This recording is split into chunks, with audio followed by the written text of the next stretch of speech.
APSO family. I'm Raisa, and today I am interviewing another one of our Wellness Wisdom authors. So she is talking about recovery from autism in families, and I just want to introduce to you Dr. Juliana Nahas. Hello. Hi, everyone. Nice How are to you meet doing you. today? I'm doing better. Thank you. Oh, I love that. I love that. So, Dr. Juliana, one of the first questions that we always ask on the show here is, who are you and what do you do? So, I have been a pediatrician for 30 years now, but in the last decade, I've ventured into functional medicine. And so, I'm a functional pediatrician just to kind of blend both careers, if you will, into what I do. And I bring a holistic approach, a natural approach to what I do in general pediatrics. I really love that. So you're really combining like the best of both worlds there. Now, I do see your lovely office behind you, and I also see the book behind Yes. you. Well, this was up, and you contributed your Yep. chapter. Look, there it is. There's a book. Wow, I love it. With that, having the Wellness Wisdom book, why'd you decide to write it? Like, why'd you decide to be a part of it? So in the last few years, I've been like scratching my head how to share my message better with the audience that is attracted to me, and I do use a little bit of social media, but it's not my most comfortable platform. Let's put it that way. So I thought maybe writing a chapter in a book and being a co-author with other wellness leaders could be a really wonderful way of sharing all of our message and really driving home the fact that there's hope for your child, there's hope for yourself. If you have a chronic condition, there is answers. There are answers that maybe your regular doctor doesn't know about in conventional medicine, but in functional medicine, we have a lot of answers and we can get you better. Oh my goodness, I love that. So you definitely put the benefit on the functional medicine, and part of your chapter is actually, and the title of today's episode is actually called "What Pediatricians Don't Know About Recovering from Autism." So could you tell us a little bit about, recovering from autism? What does that mean? How does functional medicine Yeah, help? Let's get into the nitty-gritty details. absolutely. And um, it's not that I'm promising a cure. I just want to be clear on that right away because a lot of parents have come to me and said, "You can't cure autism. What are you talking about?" There's different kinds of autism. So we know that some of the children have a genetic disorder that's contributing to the symptoms of autism. And if you will, autism is more of a grab bag diagnosis. It's not like one label. It's actually many, many things that are symptomatically presenting as autism. And in that spectrum, we have different ways of helping those children. So depending on what's going on with their bodies, we don't just want to put a label and say the child is autistic, there's no hope, go home and, live the rest of your life in that limitation. We want to help those children deal with the symptoms they're having. So if they're having constipation, headaches, body aches, we want to help them symptomatically move through that and get better. And also we want to heal the brain. So whatever intervention we approach, from diet to supplements to different medications, we're actually boosting the power of the brain to function better and maybe get them out of the label of being diagnosed as autistic.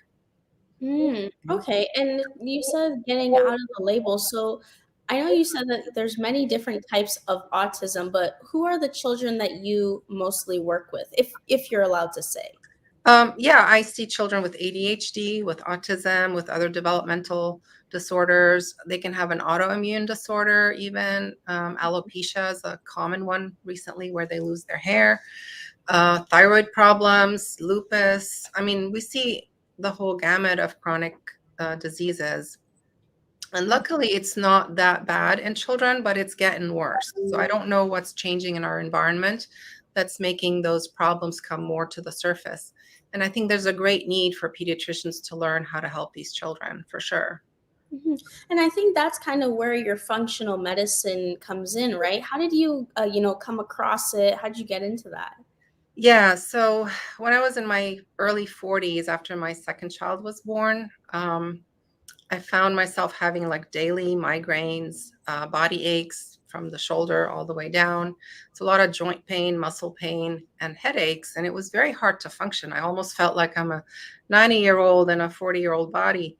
And when I sought the help of the specialist in conventional medicine, they gave me sort of opposing information. I don't know if you've ever had that experience where you go to a different doctor and get a different answer, right? So that was very confusing, and it left me feeling like that's not the answers I want anyway. So I started doing research, and in my research, watching seminars. Back then, it was a lot of teleseminars. I learned about natural medicine, and one of the natural medicines was functional medicine. And I was riveted. Like, what I was learning through those teachers was very new information. I'd never learned that in med school or in my career. So it was a whole new chapter of my life, and I started devoting to and studying. And now I can, after I healed myself, I can now help, the children that I serve. So it was a long journey, but really my healing took me 3 months. Like, once I dialed in what I needed to do, I was much better in 3 months. So it can be fast once you know the right framework or the right recipe, if you will, of what to do. What was your fastest recovery time for a patient? Same time frame, to be honest, 3 to 4 months. Yeah, it's fast. That's amazing. And in the book, you also have like a 5-step process there, and one of which is like recharging the mitochondria and like recharging the cells. So, how do you exactly go about that? Yeah, this is the most fun step for me. The mitochondria is the motor of the cell. So every cell, we have trillions of cells in our body, and every cell has trillions of mitochondria, lots of them. So these mitochondria actually are the powerhouse, the energy producer for the cell. And without mitochondria, the cell cannot live, right? So Right. what we do is we do some testing to figure out, where is the mitochondria getting hung up? Like, there's something in the process of the mitochondria taking the substrate of the protein or the fat or the carbohydrate or sugars, and another way of saying it. So they take the protein and the fat and the sugars, and they break it down into their mechanism to make ATP, which is the atom of energy that the cell uses. And somewhere in that cycle, there may be breakdown, there may be hangups, like traffic on, the beltway. So what we do is, once we figure out where those clogs are and the bottlenecks are, we can go in and give the substrate that's needed to move the reaction forward. It might be a vitamin, it might be a mineral, it might be a combination of things, even protein, amino acids could be needed. So depending on what we find on the testing, and that's why we individualize to the patient, we can go in and really dial specifically what that patient needs and give them what they need to get better. And if someone doesn't have access to a doctor like you or any doctor that's kind of like doing functional medicine, what are some of the signs that we can identify and say, okay, maybe I do need a vitamin, maybe I do need some amino acid? Like, how do we self-diagnose or Yeah, self-treat?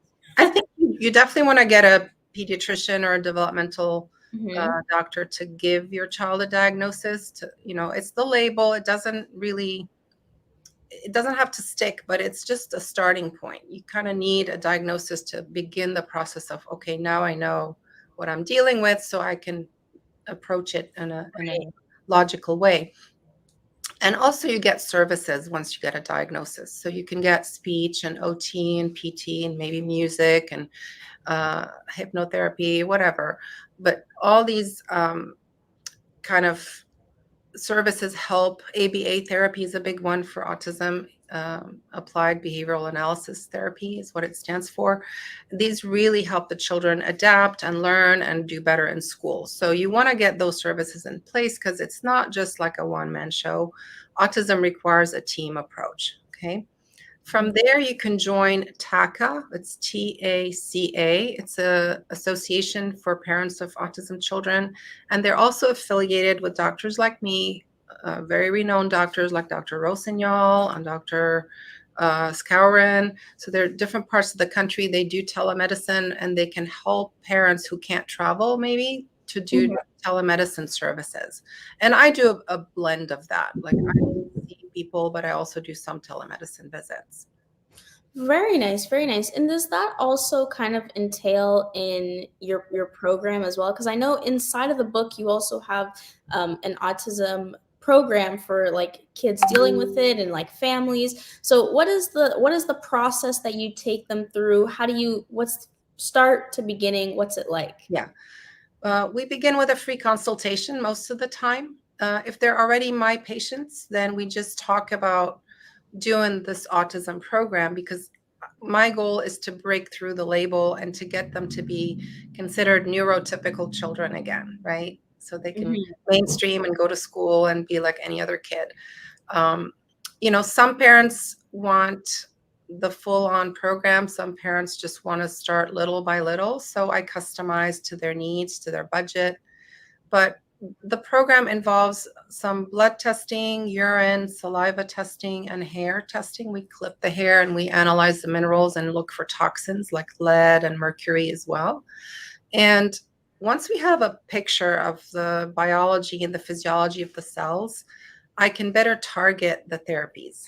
So again, we can lay it out over a 6-month period so that we're not overwhelming the children with a lot of supplements all at once. But we change the diet based on their profile, what their food sensitivities are, and then we layer in the treatment supplements and the medication in a way that is gentle on the kid's body. Very nice, very Yeah. nice.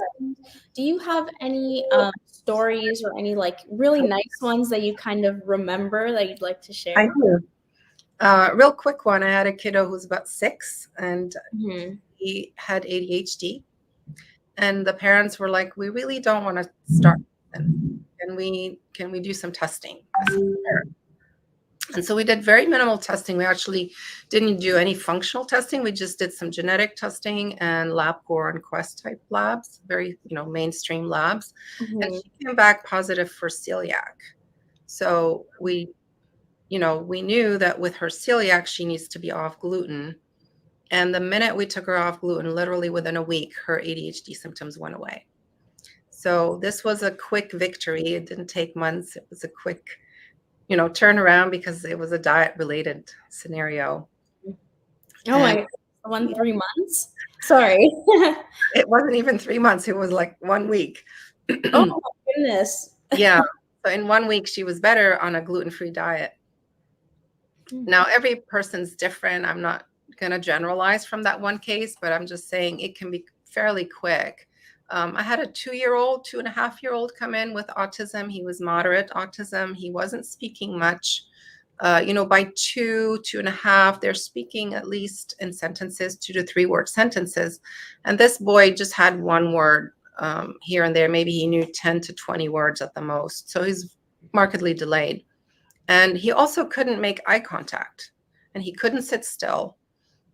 So it's very hard to feed him, very hard to relate to him, to teach him anything, because he just was like a bouncing ball all over the place. After 6 months on the program, and the parents were very diligent, they did everything I told them to do. They didn't try to figure it out on their own. They asked me questions. We were, messaging back and forth quite a bit. But within 3 to 4 months, he was fully speaking. His ABA therapist says he can graduate. He doesn't need us anymore. He doesn't look like an autism child anymore. So he was neurotypical within 3 to 4 months. Wow. So That's yeah, that's a very heartwarming story, because I can even remember the day he walked back in the office for his final follow-up, and the nurse's jaws were like, "Oh my God, is that even the same kid?" He's totally different behavior. I mean, he could walk calmly, he could sit down and read a book with you, he could talk to you and look at you, he gave hugs. He was a very different child. Oh, I love that. Latifa also loves that as well. Our viewer here, she said, Thank you. "That's awesome," and Yeah. wow, shock face. Do you think this is what's the best part about like working your job as a doctor, a pediatrician, but also doing functional medicine? Is it the kids' reaction? Is it the parents' reactions? Like what's the best part of it? It's everybody's reaction, because I include my own, really. I'm over the moon when I see these types of healings happen. And something that could have been like, take the celiac child, right? She could have been on ADHD medicine that she didn't need for the rest of her life. And we could never have known had we not tested for that genetic. So, it's life-changing. It's literally life-changing. So that's the power of functional medicine, and it gives me joy. It gives me something to look forward to. I'm anxious to go help people every day. It's changed my life personally in my own health and now through my work. So I love it. Oh my gosh, I love it. I think the one thing that I really love about talking with doctors like yourself and also in the wellness wisdom is that you're always very, very passionate about who you're working with and the clients that you're working with. It's kind of like, when you hear that doctor's oath that you have to take before you actually get your PhD or your MD. Yes. It's nice to actually see it happening. It's nice to hear a doctor talk so compassionately, and then you're like, "Oh yeah, she got the doctor oath. She's good. She like really Yeah, took it to the heart." definitely. What are some of your plans after this? What are some of your goals after the book or working more, the autism program? Well, what's happening for you? So I'm getting new clients and it's expanding month to month. I'm getting at least 2 or 3 clients every month. And my goal is to touch as many lives as I can. If it's not directly one-on-one in my clinic, at least through social media or the book, to guide these people to seek the right doctors to help them.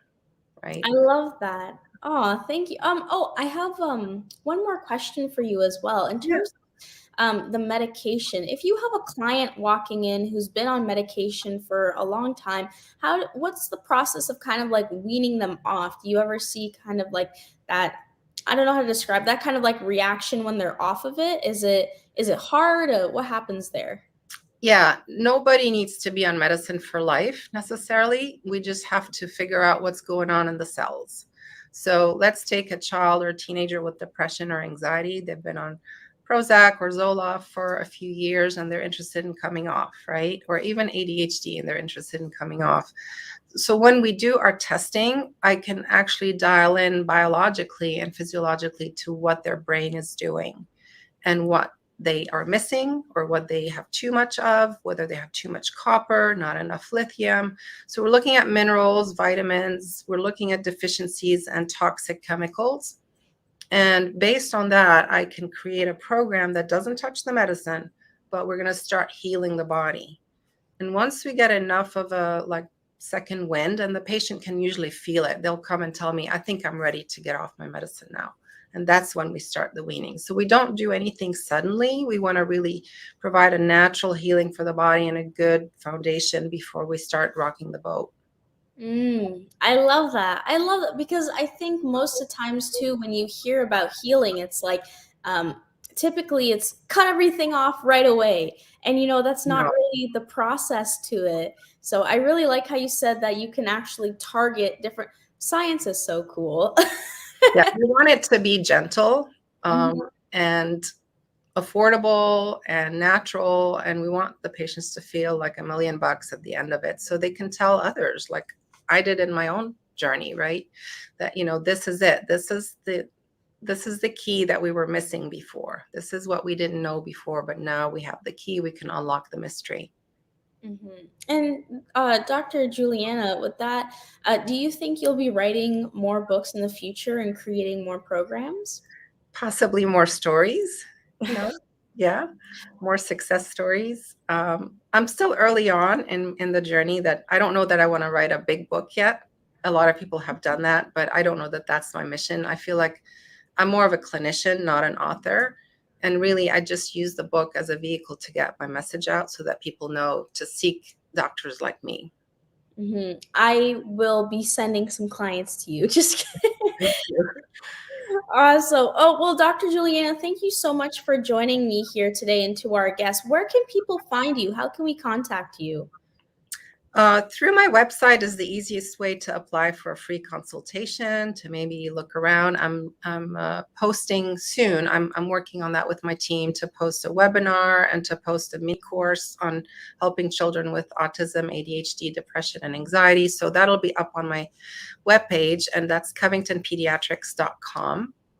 Mm-hmm. And you can also find me at Covington Pediatrics on Facebook and Juliana Nahas MD on Instagram. Amazing. And if some of your clients are international, do you consult over Zoom or anything like that? Yeah, we can do telemedicine. Mhm. Okay, amazing. Well, thank you so much, Dr. Juliana, for joining me here today. Thank you to our guests. This has been presented by APSO, awesome people shaping our world. Remember, you are awesome and you can make the world a better place. Thank you. Bye.